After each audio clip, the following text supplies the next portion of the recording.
Hey guys, welcome back to Toasty TCG. Today I got my man Grunt here. What did you do this weekend? I got top 4 at the Philadelphia regional. With Mikanko? Yes. Sweet. What kind of matchups did you have today? Game 1 was Runic Adventure Sprite. Might not have been Runic, it's at least Adventure Sprite. Then it was... One second. It was Goaty. I had Tier. Live Twin Runic Sprite. I then lost the next round to a Live Twin Runic Sprite. I fought everyone's favorite Toasty TCG on Cat.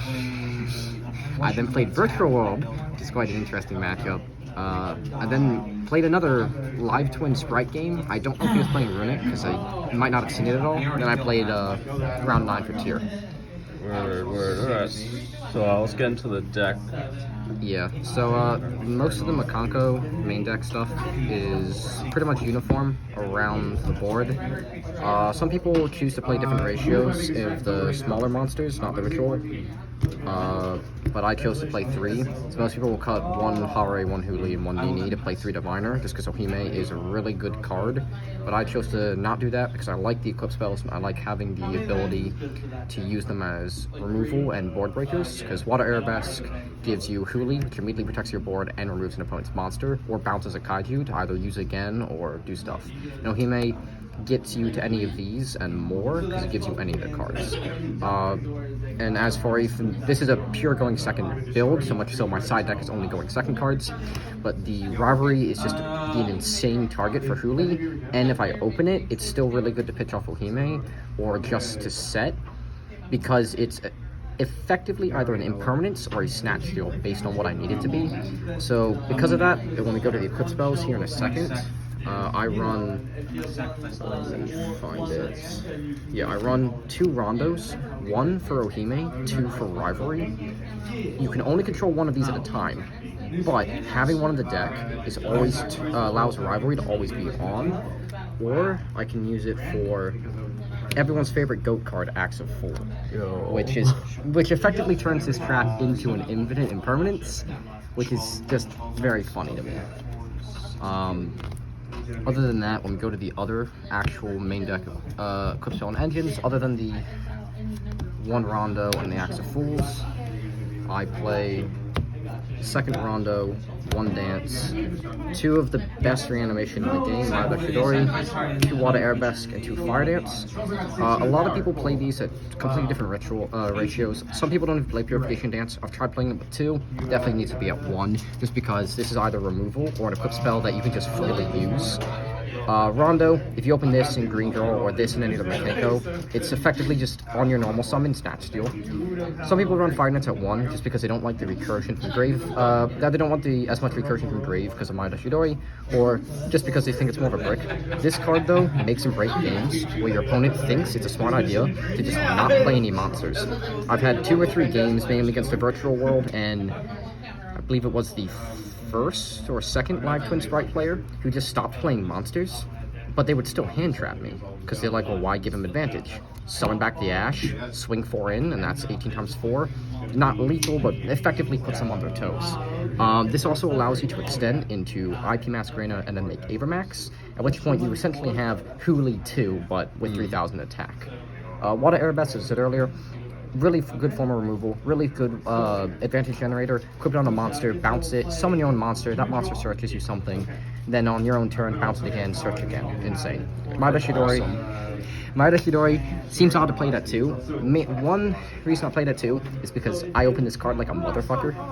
I'm almost always seeing this alongside 3 ways to get to Ohime. Either double Ohime prep or prep Ohime, and it's just annoying me, hence the lack of diviners. But this card is insane. If this hits Grave, you can just keep summoning your Mikankos again and again and again out of the grave. And if not, end of damage step, you can bounce any targeted card on the field, which you can use to regain your Lava Golem after swinging to it twice. If you miss lethal, or maybe just use it to bounce out something with a negate like a Baron, if that Baron negate for whatever reason is still alive. But that's all for the Eclipse spells. Then we move on to the summoning, because you have to get it's a ritual deck technically. Two Ceremony, one of the actual ritual spell. Ceremony is probably the best one. If this and just a normal Mikanko monster, you can summon it, link off that Mikanko monster somehow, then have this foolish Mada Shidori, or you can just summon Ohime. After searching this, do the same line of dance. Ohime searches Green Girl, pitch it, summon Ohime, yada yada. This is effectively a brick, but also very useful, because it can be used to either end games when you can use it to pop a lava golem or a kaiju, burn them for the last 1,000 or 2,000 that they have, or it can be used just sort of in the grind game when you run out of ceremonies. Other than that, we have the consistency cards, which in this case would be pretty standard 6 cards. I don't touch the extra deck pretty much at all, and even if I did, it's worth it. Probably for 2 extra draw. Playing a 44 card deck, so effectively this brings me down to a 41 card deck, and just seeing it is always nice because it's either Ash Bait, which lets me guarantee the Water Arabesque, or the Yohimi if needed, and Preparation does much the same thing. Most people don't negate the Preparation, so it also can be niche used to return the Ritual spell, making that a free discard off of Yohime. And as I said earlier, this is a pure going second deck, so I have to have many ways to prevent my opponent from playing. The first and easiest one is Nib. In this format right now, Cast Heroes occasionally, I don't know how well they play now, so I've only played 1 or 2 of them. They almost always never have a negate. So Nib is just free against them. Nib is free against Punk Gold Pride because they don't set up a negate. It's free against Branded because they don't set up a negate. At least they might set up a trap negate. I don't know if that's the card that got banned, but effectively they don't set up negates. Expulsion. Expulsion, yeah, that one's got banned. So Nib is just free at that point. And a lot of other decks do it too. From what I've saw, the 2 games I played against Tier, they set up Predaplant Verte, whatever, not Verte, the one that puts a counter on something at level 1 to negate it. They set up that one, but that doesn't stop Nib. So Nib was effectively free 9 times of the time. Then we have Droll. Droll is very important in this deck, even if it wasn't a format-dependent card, because this mainly stops your opponent from getting follow-up, and it stops them from getting back row. Something I noticed a lot when playing Gold Pride Punk was they have 2 really good traps in Search. One that pops on summon, one that targets negates. And while I can avoid the target negate, the one on summon isn't always possible to avoid, especially when I need to normal summon. So, or when I summon Ohime or Kaiju, because I've had it where they've used the trap to pop the Kaiju I just gave them. Droll stops them from searching that, it may even stop them from playing, at which point, you know, they're going to burn themselves to death anyway. But also just mainly the stopping of gaining advantage is why it's so useful. Then I have the 3 Lava Golems here, because Lava Golem is insane. If you somehow get 2 of these onto the field, you will just kill your opponent with 1 to 2 Mikankos from the burn effect, which I did successfully do in game 7 or 8 against a Runic Sprite player. Sprite Live Team player. Otherwise, this is just the best removal, because it doesn't eat your normal... It technically eats your normal summon, but you don't really need that, especially in this version of the deck. And it's bounceable off my Rashidori, Ohime, Water Arabesque, so you can effectively just play this as many times as you want. With 1 copy against Tier in round 3, I Lava Golem them. They did a bunch of Tier milling shenanigans to make a bigger board. I went to battle, bounced it with my Rashidori, Golemed again, tried to leave main 2, it did more shenanigans, then they milled me Water Arabesque with like Kelbeck or one of the Ishizus, then Ohime equipped it to the Golem, played it a 3rd time. Savage. Literally unfair. But that's what I get for losing a normal summon, right? Then I have 3 unique Kaijus, because in my side I have Kaiju Slumber, which is freest card in the game, and I just swap out the Lava Golems and whatnot based on matchups. Here we're going to the side, which, as I said, this is a pure going second deck, so most people would assume in your side you have going first cards. The answer is no, and that's sort of why I'm staying away from the extra deck for the moment, because I'd rather explain the side choices. I have the 3 Kaiju numbers, as I said. These are for when boards just don't matter. Like Sprite, Droll does hit them really hard. At the same time, I'd rather them search for resources than remove it all, because they can search for all the fallout you want, but now they don't have a level 2 on field. What are they going to do? And in that same sort of vein, it's also why I have the Evenlies on the side. The Evenlies in these, they're board breakers for on matchups. You know, I cut out the Drolls, I cut out the Nibs in matchups. You know, Sprite doesn't die to Nib because they stop you from nibbing, so these are sort of better. Evenly is mainly for the back row decks, which I didn't play against any, or decks that I need to get stuff face down, like Goaty, which I did play round 2. Because banishing their stuff, getting the stuff engraved, that's just more resources for them to use later. Then a lot of games my opponents make me go first, and in those situations sometimes Imperm, Veilers. Pretty self-explanatory. Veilers not the great because against cash, but Kaiju sort of beats them half the time. These just are sort of there when the opponents need me to go first. I cut out, the lava golems, the Kaijus, if necessary. I tried to keep at least the Kaijus in just because they're effectively free, but the lava golems are freely cut.